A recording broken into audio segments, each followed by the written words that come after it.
Mighty a-hole for telling my sister her baby name sounds ridiculous. My 29 female sister, Claire, 34 female, is pregnant with her first child, and I'm genuinely happy for her. She's had a rough couple of years, so it's nice to see her so excited about something. That said, she's taken the excitement to a weird level. She's decided to name her baby something unique, and I think it's borderline cruel. The name she's chosen for her future daughter, Mleighaseraphyne. Yes, spelled exactly like that. Claire insists it's pronounced Malaya Seraphine, but she's adamant about keeping the creative spelling because normal names are boring and my daughter deserves to stand out. When she told me, I was caught off guard and just blurted out, "Are you serious?" She looked hurt and asked why I didn't like it. So I, probably too bluntly, said, "Because it sounds like a Wi-Fi password." Claire immediately got defensive, saying I was being judgmental and unsupportive, and that no one else had a problem with it. Side note, I later found out our dad laughed out loud when he heard it, but tried to cover it up. I tried to tread carefully, but I told her I thought the spelling was going to make her daughter's life harder than it needed to be. Teachers, doctors, employers, everyone will constantly be mispronouncing it or spelling it wrong. Claire shot back that it's her child, and I don't get a say, and I need to get with the times because kids today have unique names, and no one cares anymore. Here's where things got worse. At a family dinner, Claire brought up the name again, and I made the mistake of saying, "You know you're naming a person, not a fairy in a fantasy novel." She stormed out, and now she's refusing to speak to me unless I apologize for mocking her creativity. My dad is staying out of it, but my stepmom thinks I was wrong to criticize the name and should just let Claire do what she wants. I love my sister, but I can't shake the feeling that she is prioritizing her ego over her baby's future. Am I the a-hole for being honest, or should I have kept my opinion to myself? Now for the top comments. You should look into the subreddit r/tragedy. It's chock full of situations like you're describing, lol. Oh, not the a-hole by the way. You're trying to save your niece a life of having a store-brand Harry Potter spell for a name. Not as bad as Ray Farty, but heading that way. But still equally horrible as Jacksonville. That poor girl. Not the a-hole. Her child is going to grow up and be an adult in the real world. That name is a no-go for me. I wouldn't continue harping on it, but you're not wrong for being honest. Can you imagine the mocking the kids will come up with? I definitely considered what my kids' names rhymed with, or how they could be twisted into a cruel phrase when naming them. Kids are creatively cruel. My name wasn't terrible, but it sorta rhymed with pizza, so I got that a lot. Next story. Am I the a-hole for giving money set aside for my son to his daughter's mother? My husband and I are fortunate that we were able to not just put our children through college, but also put money aside for their future weddings. As our sons got older, one of them, Frank, told us that he didn't plan on getting married. My husband and I talked about it and decided that when the time came, we would give him money toward a down payment on his first home. We also told our other son that this was an option as well, and he could use the money for either purpose. From ages 20 to 23, Frank dated Nadine. They were pretty serious, and according to Frank, he planned to be with her long term. She was very close with our family and even vacationed with us. Then one day, out of nowhere, he announced that they had broken up. He didn't want to talk about why and refused to talk about her, period. We weren't sure what was going on, but supported him. A few months later, Nadine reached out to me. She asked if I had Frank's new phone number. I was hesitant to give it to her as I wasn't sure if he'd want her to have it. That's when she told me she had recently given birth to Frank's child and couldn't get in contact with him but really needed his help. I didn't give her his number but said I would talk to him and get his consent. When I told Frank the news, he wasn't surprised. He said he knew about the baby. I asked if he knew if it was his and whether Nadine had cheated, or if that was the reason they broke up. He said no, he knew the baby was his and Nadine wasn't the type to cheat. He said he just didn't want to be a father. I asked if he thought she had baby-trapped him, not because I thought she did, but just to understand his attitude. He said no. He believed it was a true accident, but he didn't want a baby. I was in shock. My husband and I didn't raise either of our boys to be this way. I said even if he didn't want to physically be present, he still owed child support. He claimed that no, he wasn't going to pay, and Nadine was too poor to get a lawyer. I told him I was disappointed in him and that he needed to get his act together and be responsible. He was very nonchalant in his refusal. I truly didn't recognize the son in front of me. I ended up meeting with Nadine privately. She looked exhausted. She told me she had been laid off right before finding out she was pregnant and was struggling to find work. She had depleted her savings. On top of that, she was exhausted from caring for the baby. I held the baby and fell in love instantly. I knew we had to help Nadine and my granddaughter. I spoke with some friends and helped Nadine get a job. My husband and I discussed it and decided we would use Frank's wedding/down payment fund to get a good lawyer for her. One of the first things done was getting a DNA test, which proved that yes, the baby was Frank's. With a lawyer, Nadine was able to get child support out of Frank. At the time, Frank didn't know where the money for the lawyer came from. Nadine asked us not to tell him for the time being, and we agreed. This was all a year ago. My husband and I are very active in Nadine and the baby's lives. Nadine is doing much better. She has a new apartment, and the child support has helped her immensely. Frank has barely spoken to us in the time since. He calls us traitors for even wanting to be around Nadine and the baby. He also blames us for her suing him for child support. We've told him that we are very disappointed in him for trying to skip out on his responsibilities and making it so the mother of his child couldn't support their baby. Frank recently came to us and announced he's finally ready to buy his first home. He said he has some money saved up, so combined with what we've put away, he feels he can buy a nice house. We told him that the money isn't there anymore and finally explained why. He became furious. He told us that we had chosen Nadine and the baby over him. We said no, we chose the baby's well-being over him. He has now cut us off completely and says that we have chosen this new family over him. Our other son was supportive of us being in the baby's life, but says we were wrong for using the money Frank always counted on for the baby. While we were once confident in our choice, we now wonder if we went too far. Were we wrong? Ask Frank, if you don't owe any support to your newborn child, why would you expect us to support our grown adult child? Not the a-hole. I never even thought of it this way, but you are absolutely right to frame it this way. Not the a-hole. At the end of the day, Frank doesn't believe that a parent should support their child. That should definitely go for him too. The fact he tried to hide it all from you speaks volumes. He knew you wouldn't support the decision, so he tried to hide your grandchild from you, so he could effectively still extort you for money. Sounds like you're nothing but a savings account to him, to be honest. Next story. Am I the a-hole for strictly following the visitation plan instead of letting my ex have extra time with our son? I, 34 male, have custody of my son, 13. His mother, 33 female, and I broke up when he was 18 months old. We were on good terms at that point and co-parented well. When our son was in second grade, he had a horrific time with his teacher. For whatever reason, his teacher, who I'll call Sam for the sake of the post, singled out my son and treated him terribly. He was a bully. My son had no trouble with his two previous teachers, but this guy always had complaints about my son.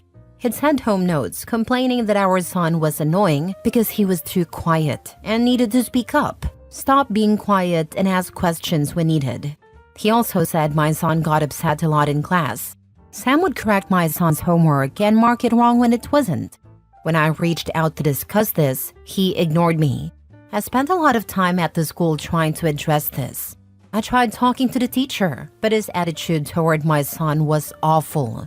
He even said my son was too old to be crying to daddy about issues with his teacher. My ex was involved at the start, making complaints as well. We spoke to the principal and I requested several times to have my son placed in another classroom, but I was told it wasn't an option. It took far too long for them to agree to move him, and it only happened when other kids confirmed the issues my son brought up. For example, the teacher would go out of his way to embarrass my son by telling him boys are loud and can't be heard and shouldn't sound like babies. It always points out when my son got something wrong, even when he didn't, while other kids were corrected privately or on paper. He mocked my son whenever he asked questions, which explains why my son stopped asking questions when needed to. He even called my son names in front of the class. It was heartbreaking to hear how badly he treated my son. At some point during all this, my ex decided that Sam, the man who treated our son like this, would be a good partner for her. She hid a relationship for a while, and then told our son one day when he was with her. She wanted him to join them for a day out, and he became hysterical. There was a lot of discussion, much of it angry because I couldn't understand her decision. She told me I didn't know Sam the man, and that our son and I would need to get over it. She moved him in weeks later and sprung that on our son like it was nothing. This led to our son running away from her house several times. He was having emotional issues and even shut out his therapist, who had been helping him since the issues with Sam began. She refused to give up Sam and insisted they would live together and get married, which they later did. I ended up asking for custody and filing with the courts. It wasn't straightforward or quick, but the court agreed that the strain of living with Sam was not good for my son. I was granted custody, and my ex was given visitation rights. The visitation does not include overnights and explicitly excludes Sam. My ex has not been consistent with visitation. Sometimes she has dragged Sam along, and I've turned them away. She refused to take the time with our son alone. She does see him most of the time, but hasn't given up trying to make our son get over the trauma Sam caused. Sam still dislikes my son, and I'm putting that very mildly. He gives off the vibe that he'd happily bully my son. My ex resents losing custody and being unable to see our son whenever she wants. My son doesn't want to see his mom, but has to if she shows up alone for visitation. The judge recently reinforced this during her failed attempt to get more custody time. My son told the court he'd like to have the choice to say no. She's asked for more visits on several occasions, but I've always stated we need to follow the visitation plan. Recently, she learned her family was spending more time with our son than she was, and she wanted him for her birthday. That wasn't one of her designated days, and I said no. She told me it wasn't right to deny her time and accused me of punishing her for falling in love with Sam. She claimed I was engaging in alienation against Sam. I refused to engage, but told her we needed to follow the court-ordered plan. She said I never say yes to extra time and that I shouldn't be so strict about following the plan because our son needs his mom. I feel like I'm doing the right thing, not just because of the court order, but also because of my son's wishes. However, I'm worried that my disgust for this situation might be clouding my judgment. Am I the a-hole? Now for the top comments. You are not obligated to make exceptions to the custody plan. You can tell your ex that you are not punishing her. You are watching out for your son's best interests. Your son is old enough to refuse visitation with his mom. His opinion and mental/emotional state matter. If she tries to force him, he can call CPS. Not the a-hole. Not the a-hole. You are doing the right thing by defending your son. Incidentally, I don't believe your ex's story for 1 minute. I reckon your ex was seeing Sam before the abuse of your son began, and that's what precipitated it. Either way, she is an awful mother, and I don't blame your son for not wanting to see her. I can't blame him either. The hurt he feels is something she will never fully recognize, but I see it. I'm an internet stranger and cannot understand a mom choosing her child's tormentor as a spouse. The poor kid. Not the a-hole. You keep your son safe. I'm doing everything I can. As a parent, I can't imagine it. I could never put a partner before my child like that. I could never betray my child's trust like that. Last story. Am I the a-hole for refusing to meet my mother after she accused me of being in love with my stepfather? I, 21 female, have always had a good relationship with my mother, 46 female, and that didn't change after my parents divorced for personal reasons. However, things took a turn when my stepfather, 37 male, entered our lives. My mother has always been a bit eccentric, but she was never hurtful, and she always made sure my older sister, 23 female, and I felt loved. That changed when she started dating my stepfather. While I got along with him and he respected my privacy, my mother started acting differently. At first it was subtle comments like, "You two spend a lot of time together," and "You're getting really friendly." I brushed it off, mostly because I didn't think much of it. My stepfather and I only spent time together when I visited my mom. Yes, we joked around, but it was harmless and never inappropriate. Jokes like, "Looking like death today, huh?" We never got physical. We didn't poke each other or have playful touches, because I'm not comfortable with being touched for personal reasons, and he was always respectful of that. As time passed, my mother's comments became more aggressive. I started to distance myself from both of them to avoid ruining the good relationship we had, though I didn't know what I was doing wrong. One day, my mother invited me over for coffee and cake, and during our conversation, she suddenly asked if I had feelings for my stepfather. I was caught off guard, shocked, and mostly confused. I told her no, and asked why she thought that. She said it was because we were too close to just be friends, and she noticed the way he looked at me. I reassured her that, while we got along well, I only saw him as a father figure and didn't feel anything romantic toward him. I also reminded her that she'd always wanted us to get along. But then she got angry, accusing me of lying and insisting she wasn't blind. The conversation escalated, and I stood up, telling her that the whole thing was ridiculous. I left, and she began texting me things like, "I can't believe my own daughter would betray me," among other hurtful things. I didn't respond and talked to my older sister about it. She advised me not to engage with our mother for a while, saying that she thought our mom was acting completely out of character. I took her advice and stopped visiting and talking to my mother. It's been 2 months of no contact, and today I received a message from her asking if we could meet up to talk about what happened. I'm torn, because on one hand, I don't really want to meet her after everything that's happened, but on the other hand, I'd like to resolve things and hear her side. Am I the a-hole for not wanting to meet her? What a pathetic woman, not the a-hole. Maybe she shouldn't date if she gets this ridiculous. I wouldn't meet her yet. I doubt she is suddenly cured of her madness. Let her feel the consequences for much longer than this, or she will likely do this again. She is the one who betrayed you, not the other way around. Not the a-hole. I do wonder if your stepfather had an eye for you, and your mom noticed and thought you reciprocated those thoughts. But it's a heavy accusation to put on someone with zero evidence. I wouldn't meet up with your mom after that accusation. And it could also be an insecurity for her, marrying someone who's a decade younger than her. Thanks for your perspective. I've thought about that possibility too. But honestly, my stepfather has never given me any reason to think he had inappropriate intentions. He's always respected my boundaries, and our interactions have been harmless. I feel like my mom's accusations are more about her insecurities than anything else, especially with the age difference between them, as you mentioned. It's just really hurtful that she jumped to such a heavy accusation without evidence, or even talking to me properly about it. I agree that meeting her right now feels like a bad idea, but part of me still wants to resolve things.